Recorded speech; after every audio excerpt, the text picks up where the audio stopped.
that we had to make. You know, we sat down with Max. We really went over the things that worked, the things that didn't work, kind of his wish list items, those types of things. Really, the first thing was the hardest decision was what 6 maps. And as you can see, Ascension here made the cut, obviously. So what I'd like to do is just kind of walk through a map a little bit. So first of all, you guys will notice the updated visuals.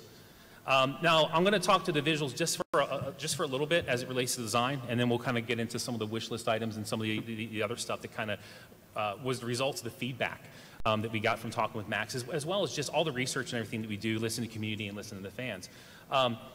Obviously, you know, with Xbox One, oh, sorry, thank you. With the Xbox One, we're able to do an incredible amount of visual fidelity, but there's a challenge there. We found very quickly early on in the project that we're sitting here, we're making the maps super sexy, we're really pimping them out, but what happens is you start to get a lot of visual noise. And some of our basic kind of really design goals are that any change cannot affect gameplay. So that even goes for visuals. The things that visuals can do is they can really start to muddy really the gameplay. And well, how does that happen? Well, target acquisition. Just a lot of noise and level. People not knowing paths or paths, those types of things. So you know that was a big challenge we really tackled head on. So let me kind of point out some of the key visuals here. And a lot of it really deals with we wanted to just immerse you even more in the levels. You can see here. So what our artists did here, obviously we have a beautiful skybox with the halo ring rotating around it. They basically created a halo ring that's to scale in game. And that's what you're seeing right now. It's pretty fantastic.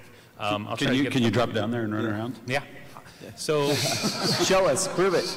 Totally, totally do that. What I can do is give you guys a much better view of it, just to kind of give you a fantastic view Jump of just on the how ledge, much Merce, work to see how good you are. How much work went into this. So we're over here about a leap of faith. Oh, I'll jump. Okay, I'll jump.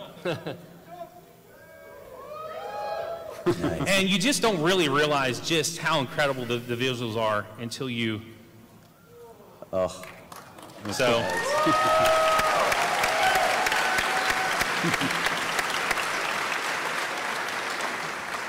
Huge, just hats off to our artists. They've done a fantastic job. So obviously there's a lot of other things you guys can see, and I'll move through this pretty quickly. Just incredibly detailed terrain, natural features. The Forerunner structures are just gorgeous, just absolutely gorgeous. So let's move on to the gameplay stuff a little bit. You know, when we got together and we talked to Max, you know, there were a couple things at a high level that we wanted to do with the maps. There's a lot of skill that's involved. There's a really nice skill gap in Halo 2.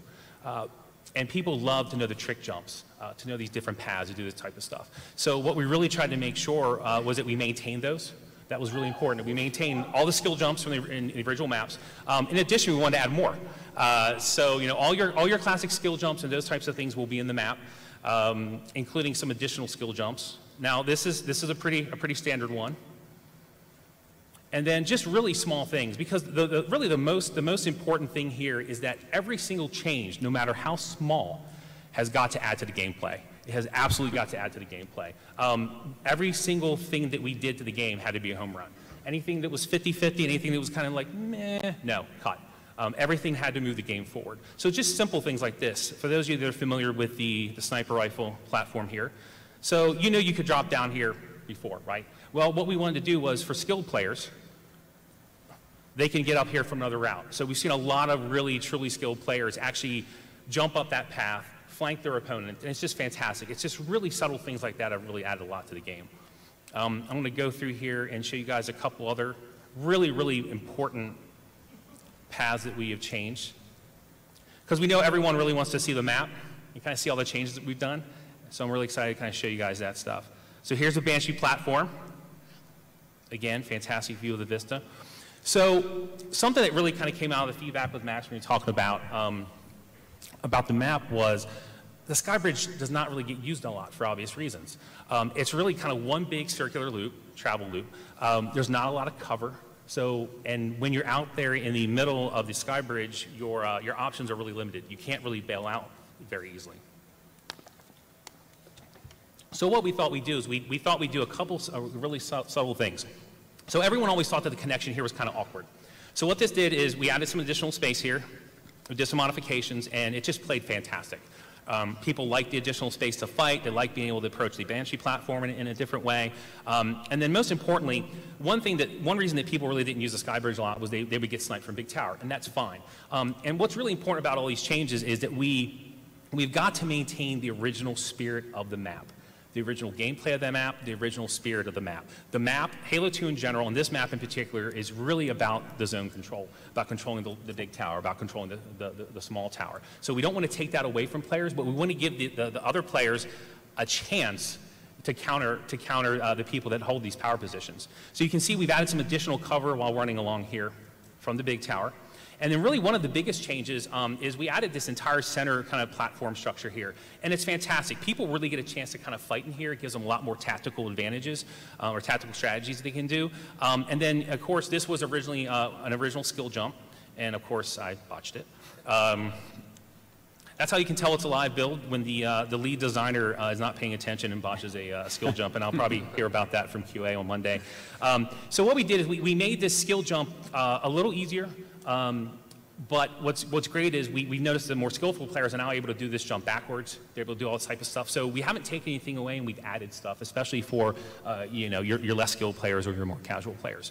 And by having this additional structure here, it's just really played well. It's so subtle, but it's just really worked out fantastic in terms of adding additional cover when you're trying to approach either way, either approaching the Banshee platform or attacking the big tower.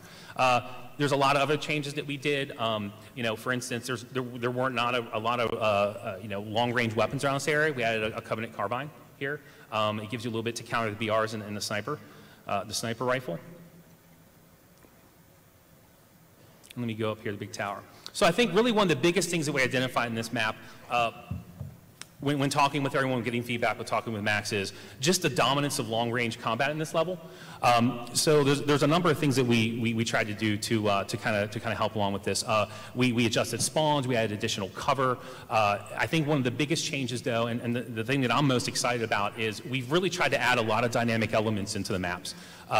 And what's neat about this? Wait, have you shown this yet? No, this is the first time anyone's seen this. Are you sure this is okay, Dennis? Wait, I didn't think you were going to show this, Dave. All right, okay. Do you guys want to see this? I didn't know we were showing this either, but there goes. Can't pull back now. No, now we're showing it. We're showing it now.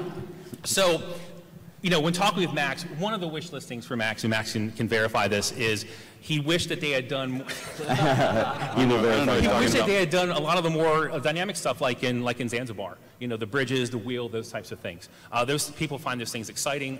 So something that we've done with this map in particular is we have added an energy shield in the middle.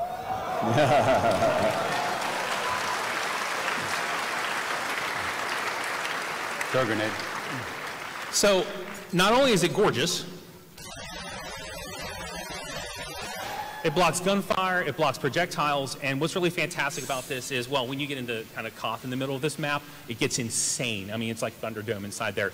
But what's really important about this is there are three control panels around the map. And when it comes up, players can basically activate this, and they can provide cover in the middle for their teammates, whether they're running around it or whether they're inside of it. And what that really does is it gives players just another really interesting tactical advantage that they can do. And it's just been fantastic to watch people hit the shield and then assault the big tower, assault the small tower. It's just been really, really exciting to see that type of stuff. And this is really, to go at a high level, this is the type of stuff that we're doing across all the maps, even though we haven't announced what the maps are yet. Yeah. But you can expect to see this type of stuff. Really taking Zanzibar and spreading that throughout, kind of levels, as well as, going just above and beyond things like plasma coils and those types of things. Really trying to up the interactivity and stuff in the levels. Awesome. Thank you, David. Thank you.